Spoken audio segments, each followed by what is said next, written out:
SK finance Hanumangarh junction के आगे धरना लगा है। धरना क्यों लगा है और क्या कारण है, क्या पीड़ा है, जानेंगे पूरी। आज यहाँ धरना लगाने का कारण हमारे साथ शेर सिंह जी साक्या जो इस धरने को नेतृत्व कर रहे हैं, उनसे जानते हैं कि आखिरकार SK finance company Hanumangarh junction के आगे जो है धरना लगाया गया है, क्या कारण है। हाँ जी भाई। देखिए, कारण तो क्या है कि हम लगातार यहाँ 1-1.5 महीने से चक्कर काट रहे थे। हमारा एक फतेहगढ़ का एक मजदूर है, वो उसने कोई लोन लिया था। जिस दिन उसने लोन लिया उस दिन उसके नज़दीक का गांव का एक और व्यक्ति था, उसका भी लोन यहाँ उनका पास हुआ। जब लोन पास हुआ तो उन्होंने जो फाइल भरवाई उस पर आपको पता ही है सारा अंग्रेजी में, और उस पर सैकड़ों साइन होते हैं। तो उन्होंने पूछा कि आप इसको जानते हो? तो वो बोला भी हाँ, ये मेरे पड़ोस के गांव का, हम यहाँ इकट्ठा मजदूरी करते हैं, मजदूरी का काम करता है, वो फाटक पर यहाँ आता है, दिहाड़ी करता है। बोलो मैं जानता हूँ ये मजदूर। बोलो ठीक है। उसने साइन कर दिए। उसका ब्याज बहुत ज़्यादा था। स्टार्टिंग में जब इन्होंने अपने गिणत से बताया तब उसके समझ में नहीं आई, लेकिन जब वो भरने लगा तब उसको पता चला कि ये 22-23 रुपये सैकड़ा ब्याज है। क्योंकि हमारे गाँव में तो सैकड़े के हिसाब से पता चलता है कि 1 रुपये सैकड़ा कि 2 रुपये सैकड़ा है।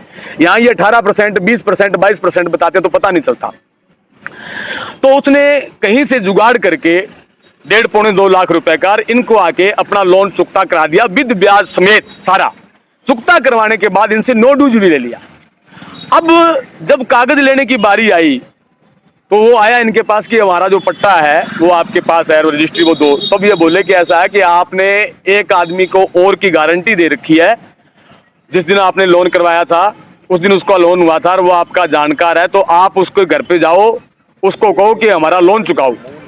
इस बात पर अब वो उसके घर गया तो उसने घरवाला जो जिसका लोन था वो बोला भी मेरा तेरे से क्या लेना देना है, तेरी क्या की गारंटी है? मैंने तो मेरा पट्टा रजिस्ट्री रखे, मेरा 50 लाख का मकान है और मैंने उस पर लोन लिया है, तू कौन होता है?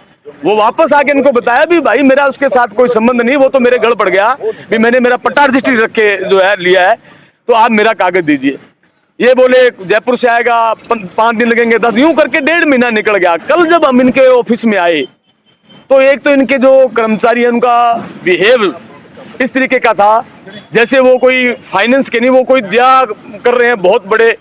वो कह जी हम तो बहुत बड़ी गरीबों का ख्याल रखते हैं, आप लोन ले दीजिए, हमारे पास चल के आते हैं, हम उनकी पीड़ा सुनते हैं, हम उनको लोन देते हैं। हमने कहा आप बात बताइए, आप 20 रुपये सैकड़ा ब्याज ले रहे हो, गवर्नमेंट का ब्याज जो है 80-90 पैसे बैंक का ब्याज है आरबीआई गाइडलाइन के मुताबिक, वैसे भी आमून 1 रुपये सैकड़ा ब्याज गाँव में मिल जाता है, और आप इतना भारी ब्याज। तो हमारा यहाँ काफी बोलचाल हुई, लेकिन वो इस बात पर नहीं आए, बोले जी हमारा जयपुर से कनेक्शन है, ये है वो है। तो इस तरीके से कल हमारी यहाँ बातचीत होने के बावजूद इन्होंने न्याय नहीं दिया, इसलिए हमने आज धरना लगाया है।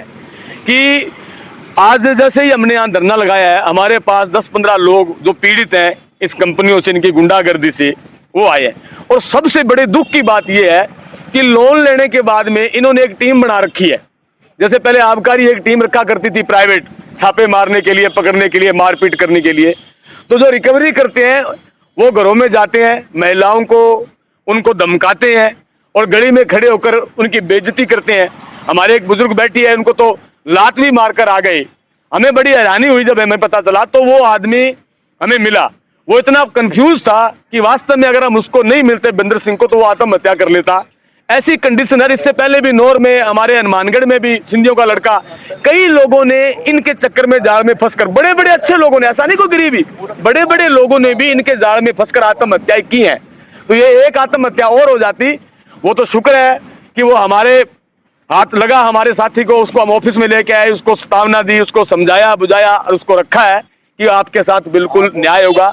और बिल्कुल अभी और लोग आ रहे हैं, जब तक यहाँ न्याय नहीं मिलेगा, इन लोगों के कागजात भी, कौन सा नियम है, मेरी गारंटी पर आपने लोन दिया, मैंने मेरे कागजात दिए, तो तीसरे आदमी का उसमें हस्तक्षेप क्या, उसके आप डॉक्यूमेंट कैसे रोक सकते हो?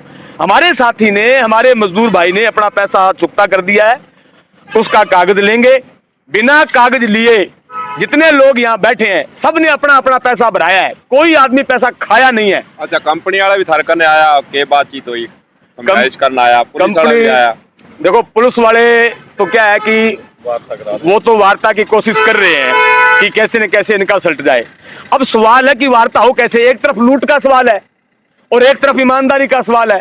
वो जो एक इनका आया था वो तो बड़ी बात कह के गया है कि ये तो बिकाऊ लोग हैं, 500-500 रुपए में जो 2 घंटे में चले जाएंगे।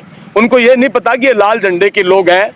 यहाँ इस इलाके में जब भी किसी के खिलाफ दमन हुआ है, किसी पे अत्याचार हुआ है, तो लाल झंडे के लोग सड़कों पर आए हैं, लड़े हैं। हम दलाली करने वाले और बिकने वालों में से नहीं है।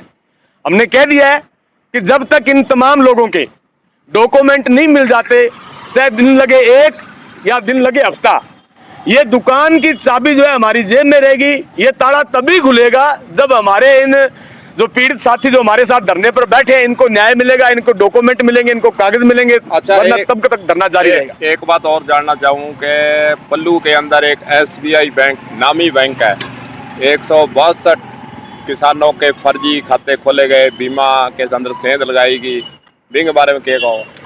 देखिए, इस देश में 2014 के बाद में जब से अच्छे दिन की सरकार आई है, तब से अच्छे दिन जो है वो आए हैं अधिकारियों के।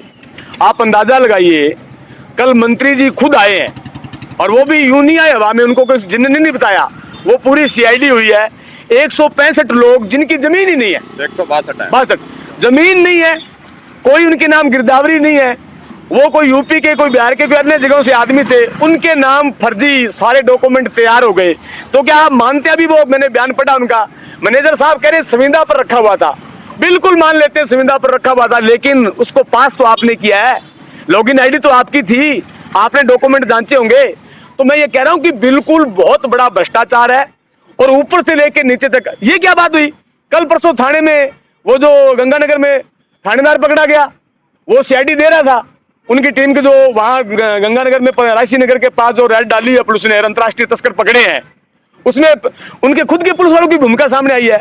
ये भी छोड़िए, मेरा खाता, मैं PNB बैंक में गया सौर ऊर्जा के लिए, मेरा खाता पश्चिम बंगाल में चल रहा है और मैंने कोई डॉक्यूमेंट नहीं दिया। पश्चिम बंगाल देखा है क्या आपने? मैंने कभी उसकी शक्ल नहीं देखी, नाम सुना है पश्चिम बंगाल का, वेस्ट बंगाल बता रही थी मैडम। और शेर सिंह नाम का महेंद्रगढ़ का एक आदमी है, पैन कार्ड मेरा लगा हुआ है, करोड़ों रुपए की ट्रांजेक्शन हो गई। अब बताओ, उस बैंक वाले ने आधार कार्ड नहीं देखा, पैन कार्ड नहीं देखा, तो ये कैसे कह सकते हैं कि बिना बैंक के अधिकारी के मिली भगत के वो खाता खुल गया? और कल को दिक्कत हमारे को आएगी कि आपका खाता है। तो इस तरीके की घटनाएं एक नहीं, अरे एक और मैं हम कहना चाहते हैं आपसे। अच्छा, आगे क्यों हुआ थे? टोल नाके पर गया को नहीं, एक बार वो धरना लाग गया, चक्का जाम करे, फिर भी थारा FIR नाम आ गया, रोड़ो क्या है? वो नहीं, रोड़ा हमारे साथ कुछ नहीं है, असल में ये ट्रेजेडी है, हमें मुकदमों की कोई परवाह नहीं है। असल में क्या है, यहाँ का प्रशासन जो भी, सवाल मेरा नहीं, अभी हम कल परसों 2019 के मामले में गए थे, तो वहां मैं अकेला थोड़ी था, हमारे और लोग भी थे, सरपंच साहब भी थे, किसी का नाम नहीं दिया, हमारा ही नाम दिया है। मतलब उनको ये लगता है कि इनको डराया जाए, ये नए लड़के आए हैं, तो ऐसा नहीं है। हम जो आए हैं एक विचारधारा से आए हैं कम्युनिस्ट पार्टी में, हमको यूं ही झंडा उठाकर बिना पढ़े लिखे नहीं आए हैं, अपनी सोच और समझ के साथ इस पार्टी में आए हैं। तो ना तो हम मुकदमे से डरने वाले हैं, ना प्रशासन के कहने से डरने वाले हैं। कंपनियां बड़ी जो है पीछा वाली कंपनियां हैं, हमें डर कौन लग गया भी थारे पर वीकी कर सका है? हमारी जो लड़ाई है ना, ये तो कुछ भी नहीं है। देश के सबसे बड़े जो पूंजीपति हैं, टाटा, बिरला, अडानी, अंबानी, अडानी, हमारी लड़ाई जब से हमने पढ़ के शुरू करके लाल झंडा उठाया तब से उन्हीं के साथ है।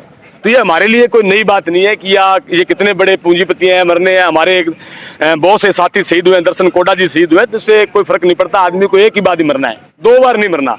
वो तो आज मरो चाहे वो बाद में मरो। और एक खुशी की बात ये होती है हमारे लिए, खासतौर से कम्युनिस्टों के लिए, कि अगर वो किसी आंदोलन में शहीद होना है तो हमारे लिए उससे बड़ा कोई इनाम नहीं होता। तो ऐसी हमें कोई परवाह नहीं है।